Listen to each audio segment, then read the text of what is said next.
সূর্যকে নির্দোষ প্রমাণ করার জন্য কত কিছুই না করছে দীপা, কিন্তু তবুও কোনো কিছুতেই সাকসেস হতে পারছে না। আজ যখন এত বিপদ পার করে মিশকার বাড়িতে গেল, সেখানেও মিশকা চালাকি করে পুলিশকে পাঠিয়ে দিল। উল্টো ফেসে গেল দীপা নিজেই। মিশকার বিরুদ্ধে প্রমাণ তো পেল না, এমনকি নিজেই বিপদে পড়ে গেল। তবলাই সবকিছু আবারও সামলে নিল। এদিকে মিশকা যখনই দেখছে যে দীপা বাড়াবাড়ি করছে, তখনই মিশকা প্ল্যান করে যে এবার দীপাকে শেষ করে দেব। দীপা না থাকলে কোনো ঝামেলাই থাকবে না।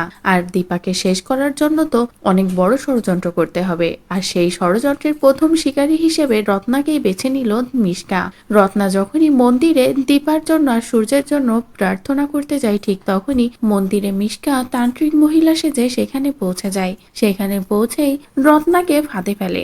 রত্নার সামনে দাঁড়িয়ে যখনই রত্নার মনের কথা সবটা বলে দেয় মিশকা, তখনই রত্না ভাবে সত্যি এবার বিপদ থেকে সে উদ্ধার পাবে। দীপা যদি একবার মন্দিরে আসে তাহলে সত্যি হয়তো সবটা ঠিক হয়ে যাবে বলে রত্নাও ছুটে গিয়ে দীপাকে সবটা খুলে বলে যে আজ মাঝরাতেই যেতে হবে ওই মন্দিরে, তুই একাই যাবি, তাহলে জামাইকে এই বিপদ থেকে আমরা উদ্ধার করতে পারবো। এদিকে দীপাও তো ঠাকুর ভক্ত। দীপাও কোনো কিছু না ভেবেই মন্দিরে চলে যায়, কিন্তু মন্দিরে গিয়েই মিশকার মুখোমুখি হয়েই দীপা মিশকাকে চিনে ফেলে।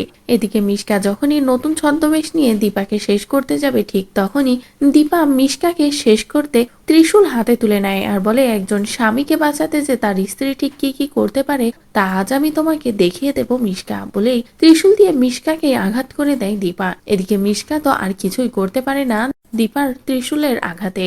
তো বন্ধুরা, এবার যদি মিশকা দীপাকে মারতে গিয়ে উল্টো নিজেই শেষ হয়ে যায়, তাহলে সেটা দেখতে তোমাদের ঠিক কেমন লাগবে কমেন্ট করে জানাও। পরবর্তী আপডেট পেতে চ্যানেলটি সাবস্ক্রাইব করো।